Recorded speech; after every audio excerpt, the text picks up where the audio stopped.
নমস্কার বন্ধুরা, কেমন আছো সবাই? এপি লাইফস্টাইলের একটা নতুন ব্লগে তোমাদের সকলকে অনেক অনেক স্বাগত জানাই। আমি প্রতিমা মণ্ডল এপি লাইফস্টাইল থেকে চলে এসেছি একটা নতুন ভিডিও নিয়ে তোমাদের সাথে। তো এই দেখো, সকালবেলা চাটা খাওয়া হলো, তারপর এখন কিছুটা রান্নাঘরের গুছিয়ে নেব, চায়ের বাসন টাসনগুলো ধুয়ে নেব। আর এখন কিন্তু দেখতেই পাচ্ছ আমি কিন্তু ওপরের রান্নাঘরে রয়েছি। আসলে এই কয়েকটা দিন আমি এতটা ব্যস্ত ছিলাম যে ভিডিও ঠিকঠাক মতো দিতেও পারছি না, সবার ভিডিওতে যেতেও পারছি না। ঘরের এতটা প্রচণ্ড কাজের চাপ হয়ে গেছে, কারণ নিচে থেকে সমস্ত জিনিস তুলছি আর নিচের রান্নাঘরটা আমার সবই ফাঁকা ফাঁকা, কোনো তাক টাক সেরকমভাবে দরজা করা নেই। তো প্রত্যেকটা জিনিস চিটচিট হয়ে গেছে, সেগুলো পরিষ্কার করছি, রান্নাঘরটা গোছাচ্ছি, তার সাথে সাথে সংসারে রান্না ঘরের কাজ বিভিন্ন রকমের, এগুলো নিয়েই প্রচুর ব্যস্ত, যার জন্য এই কয়েকটা দিন আমি ভিডিও দিতে পারিনি। ছোট ভিডিওগুলো হয়তো দু একটা দিয়েছি, লাঞ্চ থালিগুলো, যেটা তোমরা হয়তো অলরেডি দেখেছো। তো যাই হোক বন্ধুরা, তারপর ভাবলাম এই ভিডিওটা তোমাদের সাথে একটু শেয়ার করি। বন্ধুরা, একবার স্নান করে চলে এলাম, তো আবারও স্নান করবো। এই যে এখানে ঘুগনিটা বানাচ্ছি টিফিনের জন্য, তো এই দেখো। তো চলো, আর এই যে একবার করে নিচে যাচ্ছি আর কিছু কিছু করে এই দেখো জিনিসপত্র নিয়ে আসছি।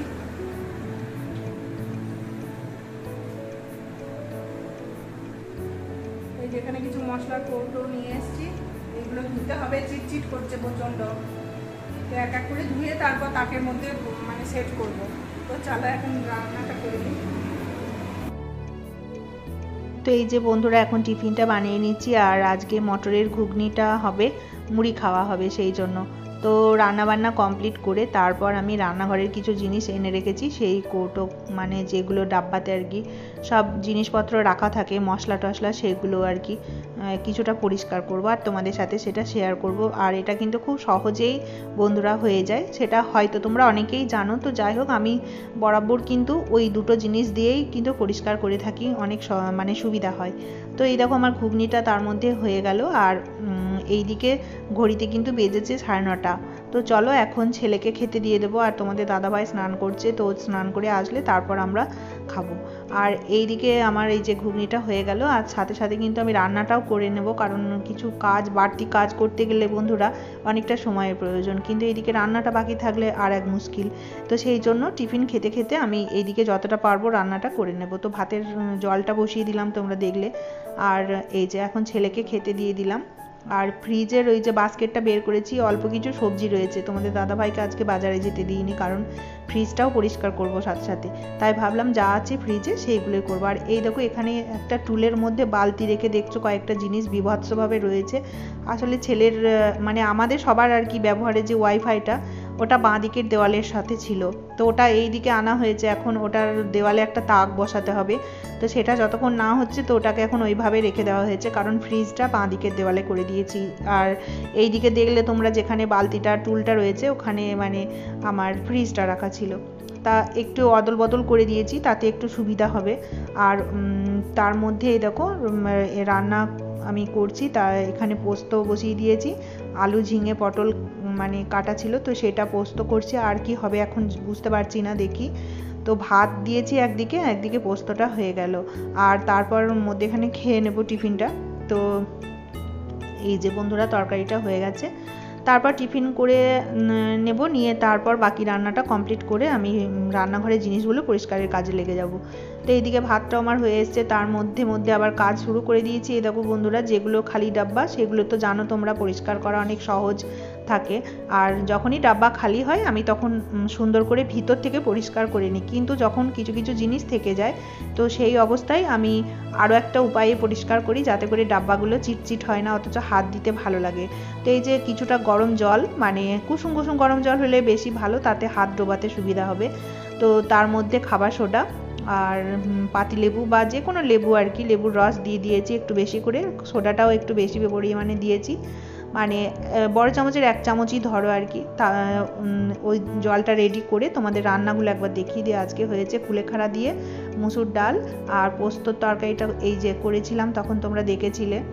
আর ফ্রিজে ছিল কিছু বাঁচা কোচা মাছ, সেই মাছগুলো ভাবলাম আজকে যা হোক সমস্তটা করে দিই, যা ছিল মাছের মাথা পিস টিস যা ছিল লেজা ওইগুলো দিয়ে মাছের তরকারিটা হয়ে গেছে এইদিকে।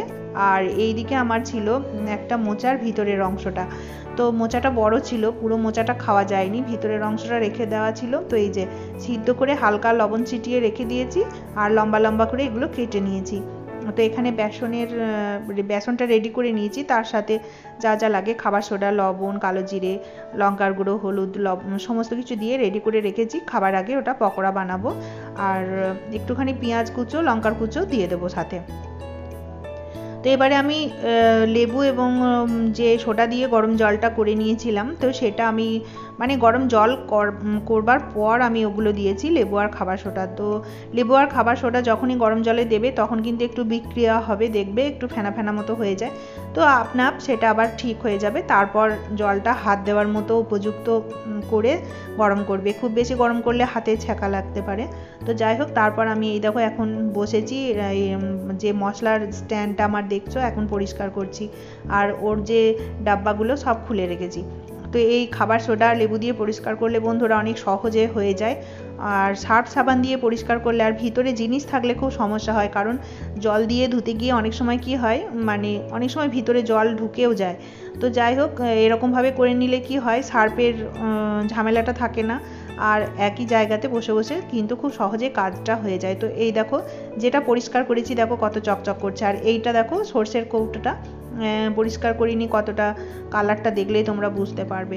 তো এইদিকে আমি কিন্তু সমস্ত কিছু মুছে নিয়েছি, আর আমার দেখো জলটা দেখলেই তোমরা বুঝতে পারবে কতটা চিটচিট হয়েছিল মানে ওই মশলার স্ট্যান্ডটা। তো সেটা আমার সব করে নিলাম। তো এবারে কিন্তু জলটা পাল্টে নেব, একটু পরিষ্কার জল নিয়ে নেব। তো পরিষ্কার জলে কিন্তু আরও একবার করে নিতে হবে, তা না হলে লেবু খাবার সোডার একটা তো গন্ধ আছে সেটা চলে যাবে, আর কৌটোগুলো হয়তো খাবার সোডা লেবুর একটা যে চিটচিট ভাব সেটা থেকে যেতে পারে। তো একটুখানি পরিষ্কার জল দিয়ে যখনই তোমরা পরিষ্কার আর একবার মুছে নেবে তখনই বুঝতে পারবে যে কতটা পরিষ্কার হয়েছে।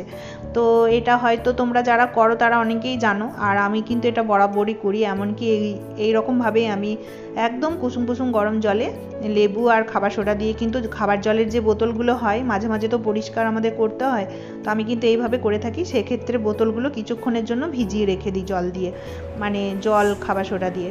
তো এই দেখো এবারে কিন্তু আমার হয়ে গেছে, আর তোমরা আওয়াজটা শোনো, তো বুঝতেই পারছো কতটা পরিষ্কার হয়েছে, তা না হলে কিন্তু চিটচিটে কৌটোগুলো এতটা আওয়াজ হবে না।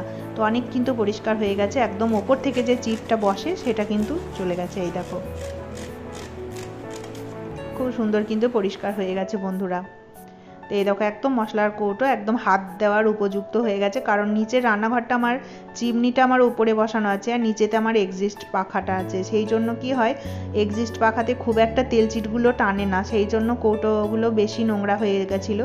তো ভাবলাম একটু ওপর থেকে পরিষ্কার করে নিই, যখন আবার জিনিসগুলো শেষ হয়ে যাবে তখন ভিতর থেকে আবার পরিষ্কার করে দেবো।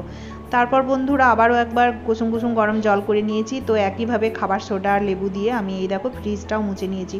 আমি কিন্তু এই দুটো জিনিস দিয়ে আমি কিন্তু অনেক জিনিসই পরিষ্কার করে থাকি, খাবার মানে রান্নাঘরের কৌটোগুলো, তারপর হচ্ছে ফ্রিজ, জলের বোতল, অনেক জিনিস পরিষ্কার করা যায় আর খুব সুন্দর কিন্তু পরিষ্কার হয়ে যায়। আর ফ্রিজের জন্য তো এটা খুবই ভালো, কারণ ফ্রিজে যে জীবাণুগুলো তৈরি হয় সেটা কিন্তু একদম এই লেবু আর খাবার সোডাতে কিন্তু সেগুলো একদম ভালোভাবে মেরে দেয় বা জীবাণুগুলো নষ্ট হয়ে যায়।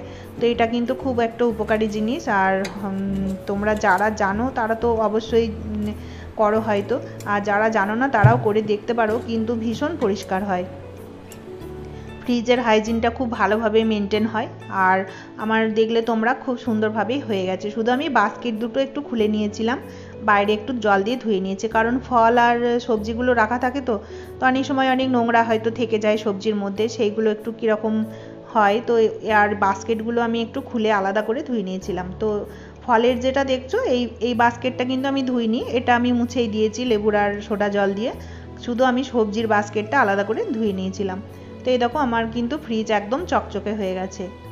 আর সামনেই পুজো আসছে, তোমরা বুঝতেই পারছো এই সমস্ত কাজ বলে না, এগুলো তো আমাদের 12 মাসকারই কাজ, প্রত্যেক মাসেই এগুলো করতে হয়, কিন্তু তার মধ্যে এই দেখো কিছু জিনিস আবার এই যে বের করলাম, যেগুলো একটু ডেট পেরিয়ে গেছিলো, বাটার টাটার দু একটা জিনিস, খাবার সোডা, আমার কিছু কিছু জিনিস ফ্রিজে থাকে। আর আমি না ডালগুলো দেখতেই পাচ্ছ ডাব্বার মধ্যে আছে, আমি ডালের কৌটোগুলো ফ্রিজে রেখে দিই, কারণ না পোকা ধরে না তাহলে, আর বাইরে থাকলে অনেক সময় পোকা ধরে যায়।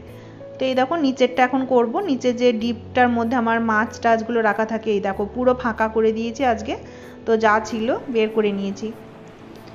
তো এই যে বন্ধুরা এবারে আমি যে জিনিসগুলো ফেলে দেওয়ার সেগুলো নিয়ে গিয়ে এই যে ফেলে দেবো ডাস্টবিনে। আর ঘড়িতে প্রায় বেজে গেছে 1:45। তো অনেক ব্যস্ত হয়ে থাকছি এই কয়েকটা দিন, যার জন্য ঠিকঠাকভাবে ভিডিও দিতে পারছি না। তো আজকের ভিডিওটা তোমাদের কেমন লেগেছে অবশ্যই কিন্তু ছোট্ট কমেন্টে জানিও, আর একটা লাইক দিয়ে দিও। আজকের মতো টাটা।